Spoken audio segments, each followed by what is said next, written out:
होता है S बराबर U T plus half A T square. ये दूसरा समीकरण हमारा गति का है। इसके अलावा तीसरा भी समीकरण होता है v स्क्वायर बराबर यू स्क्वायर प्लस 2as। ये तीन समीकरण है गति के और इन समीकरणों को हमें प्रूव भी करना होता है। पहला समीकरण है, दूसरा और तीसरा। इनके हम नोटेशन के बारे में जानते हैं कि क्या हमारा v क्या है, u क्या है, a क्या है, t है। तो इसके बारे में भी हम बात कर लेते हैं। देखिए u को हम कहते हैं कि ये हमारा प्रारंभिक वेग है, यानी इनिशियल वेलोसिटी, प्रारंभिक वेग है। जैसे कोई मोटर कार है जहां से चलना प्रारंभ करती है उसे हम प्रारंभिक वेग कहते हैं। v को हम कहते हैं ये हमारा अंतिम वेग है। अंतिम वेग का मतलब फाइनल वेलोसिटी। अंतिम वेग का मतलब फाइनल वेलोसिटी। जैसे कोई मोटर कार जहां से चलना प्रारंभ करती है तो वो उसका प्रारंभिक वेग है, और जहां पर रुकने के पहले, रुकने के पूर्व जो वेग था वो हमारा अंतिम वेग ही कहा जाता है। इसके अलावा यहाँ पर a भी है। a को हम लोग कहते हैं ये है हमारा त्वरण। a को हम त्वरण यानी इसको एक्सीलरेशन बोलते हैं। हम लोग जानते भी हैं त्वरण क्या होता है कि वेग परिवर्तन की समय दर को हम त्वरण कहते हैं। t क्या है, ये हमारा टाइम है यानी समय। ये हमारे चारों नोटेशन के बारे में बात हो गई। इसके अलावा एक और s भी है। s क्या होता है, इसको हम कहते हैं डिस्टेंस यानी दूरी। तो ये हमारे कुल 5 नोटेशन हैं। u को प्रारंभिक वेग है, v को अंतिम वेग है, और a को हम त्वरण कहते हैं। इसके अलावा t को समय कहते हैं, s को दूरी। बात आती है कि इनकी प्रूविंग करते हैं। प्रूविंग कैसे हम करेंगे? देखिए सबसे पहले हम यहाँ पर जानते हैं कुछ हमारा कुछ फार्मूला भी होता है। जैसे हम लोग जानते हैं कि त्वरण यानी त्वरण को हम a से रिप्रेजेंट करते हैं, यानी एक्सीलरेशन है ना। त्वरण की परिभाषा क्या होती है हमको मालूम होना चाहिए। त्वरण क्या होता है कि the rate of change in velocity with time taken is called the acceleration. यानी वेग परिवर्तन की समय दर को ही हम तो त्वरण कहते हैं। यानी त्वरण की परिभाषा क्या हुई, वेग परिवर्तन बटे समय।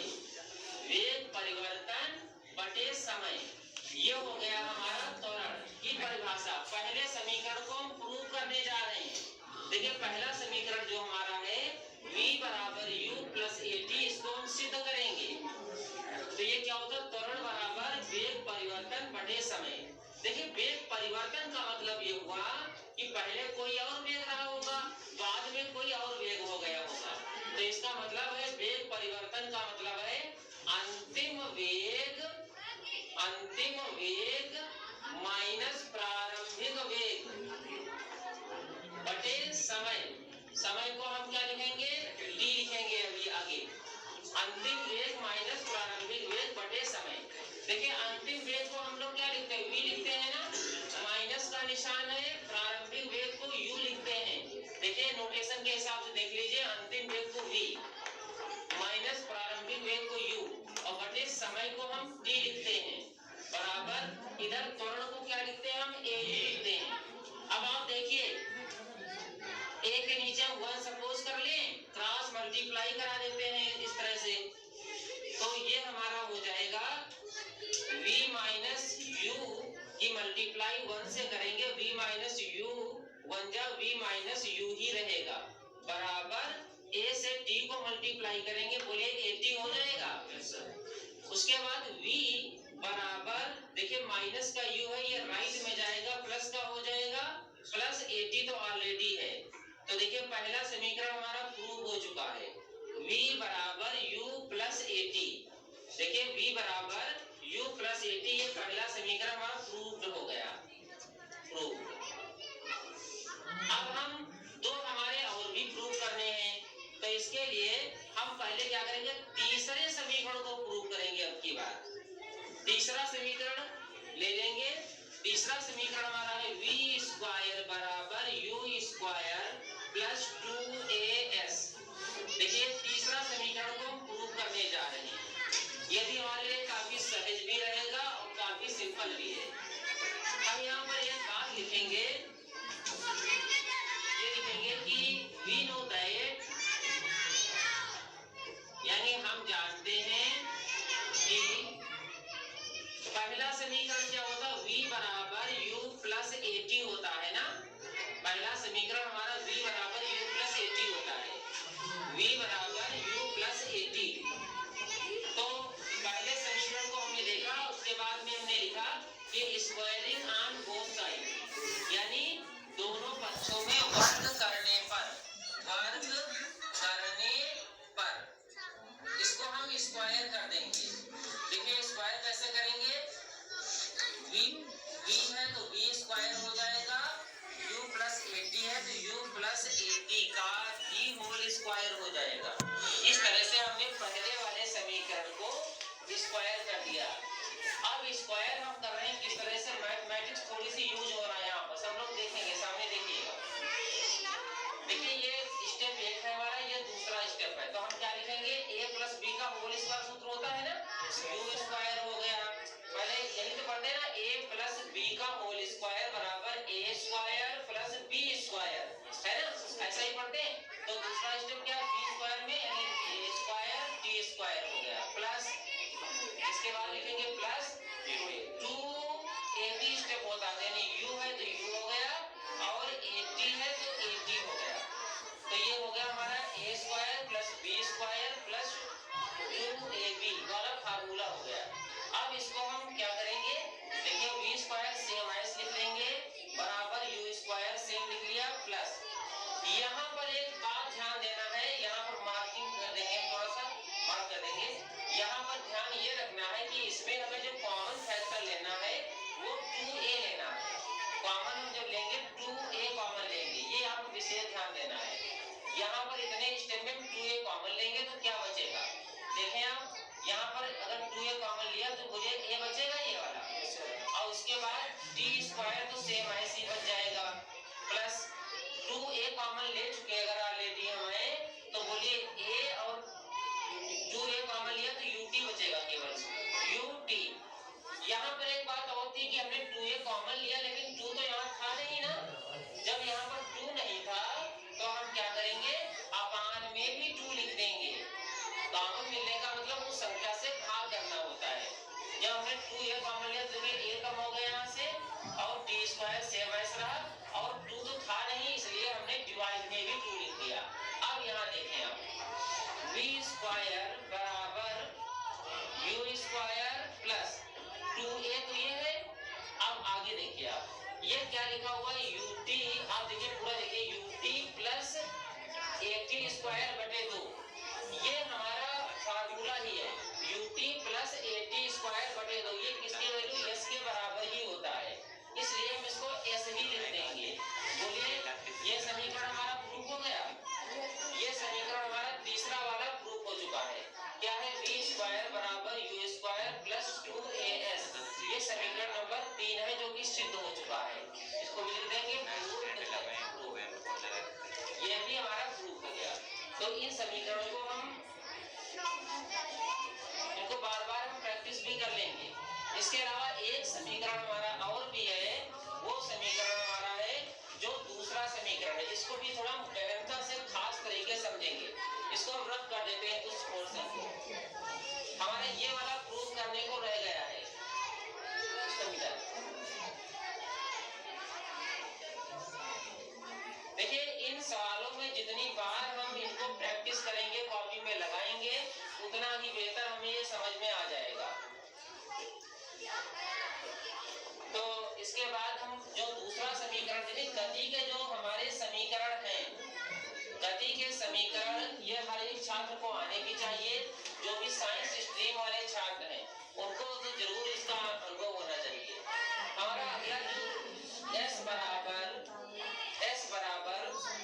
ut प्लस हाफ 80 स्क्वायर, ये हमारा जो है ये प्रूव करना, इसको बड़े ध्यान से समझेंगे। ये गति का दूसरा समीकरण है, इसे हम कैसे सॉल्व करेंगे। देखिए हम लोग कुछ सोचते हैं कि चाल बराबर होता है दूरी बटे समय, है ना। ये तो हम लोगों को मालूम है कि एक सूत्र कॉमन होता है, चाल बराबर दूरी बटे समय। यहाँ पर कुछ थोड़े से सूत्रों का भी प्रयोग है, चाल बराबर दूरी बटे समय। अच्छा एक बात हम और भी कह सकते हैं, वो ये कह सकते हैं कि दूरी इधर ले ले, हम इसके नीचे 1 मान ले। देखिए आपको कुछ अलग से नहीं याद करना है, जो भी आपको पता है उसी में ही सॉल्व कर सकते हैं। बोले दूरी बन जाए, दूरी हो जाएगी बराबर चाल गुणे समय हो जाएगा। इस तरह से तो हम ये कर ही सकते हैं। हमको देखिए ये सभी छात्रों को लगभग याद होता है, चाल बराबर दूरी बटे समय, ये सबको याद रहता है। इसको हमने क्या किया, क्रॉस मल्टीप्लाई कर लिया, दूरी बराबर चाल गुणे समय। यहाँ पर कुछ हमें और भी करना है। देखिए दूरी बराबर, इसको हम क्या लिखेंगे, औसत वेग। यहाँ पर यह बात ध्यान रखना है, औसत वेग बटे 2 कर देना है, और गुणे समय जो है वो सेम एज रहेगा। देखिए चाल को हमने क्या लिखा, औसत वेग बटे समय। औसत वेग का मतलब देखिए, जब हमने चूंकि हम मोशन वाले फार्मूले पढ़ रहे हैं तो उसमें ये समझते हैं कि जो औसत वेग यानी कोई 2 वेग होते हैं, जैसे एक हमारा प्रारंभिक वेग है, समझ चुके, दूसरा है अंतिम वेग, और इसके पूरे के बटे 2 हमने कर दिया, और समय को क्या लिखा हमने, t लिखा।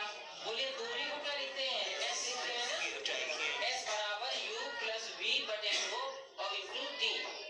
अब देखिए आप s बराबर बहुत ही सहज भी हमारा है ये, u प्लस v का फार्मूला देखिए आप, गति का पहला समीकरण क्या होता था, v बराबर u प्लस at। बस इसी को हम पुट कर देंगे v के स्थान पर। यहाँ देखिए इस v के स्थान पर हम यही पुट कर देंगे, u प्लस at पुट कर दिया, पूरे के बटे क्या 2 जा रहा है, और इंटू t है। अब इसको देखिए आप, s बराबर u और u, बोलिए 2u हो जाएगा, और प्लस 80 है, और पूरे के बटे 2 है। इस तरह से हमने t लिख दिया है। इसके बाद आगे हम कैसे सॉल्व कर लेंगे, इस स्टेप को देखेंगे। जितनी बार हो सके हम वीडियो को रोक रोक करके इनके प्रैक्टिस भी करते जाएंगे। s बराबर, देखिए अब इसमें t से मल्टीप्लाई करते जा रहे हैं, ऊपर में मल्टीप्लाई होगा, बोलिए 2ut हो जाएगा, प्लस t को मल्टीप्लाई कर रहे हैं, और फिर ये t स्क्वायर हो जाएगा, a स्क्वायर, पूरे के बटे में क्या है 2 है, पूरे के बटे में 2। अब इसको हम जैसे 6ठी 7वीं की गणित में पढ़ा था ना कि 2 स्टेप ऐसे होते हैं ना कि 1/2 प्लस 2/2 हो, तो हम क्या करते थे, हर समान है तो एक बार लिख लिया, 1 प्लस 2 करते थे। सेम यही प्रोसेस हमारी यहाँ पर लिखी हुई है, यानी 2 स्टेप है और बटे में 2 है, तो इनको हम अलग अलग में भी तोड़ करके लिख सकते हैं। यही प्रोसेस यहाँ पर अपनाना है। क्या लिखेंगे, 2ut है और अपान में 2 है, और प्लस at स्क्वायर है और अपान में भी 2 है, ये s के बराबर चला रहा है। अब देखिए आप s बराबर 2 कैंसिल हो जाएगा, तो ut बचेगा, प्लस अब ये तो लिखा ही है हाफ at स्क्वायर, तो देखिए हमारा समीकरण नंबर 2 भी प्रूव हो चुका है, तो इसको भी हम लिख लेंगे प्रूव। देखिए गति के समीकरण अगर जितनी बेहतर हम प्रयास से इसको लिखेंगे समझेंगे, उतना ही हमारा ये बेहतर हो जाएगा।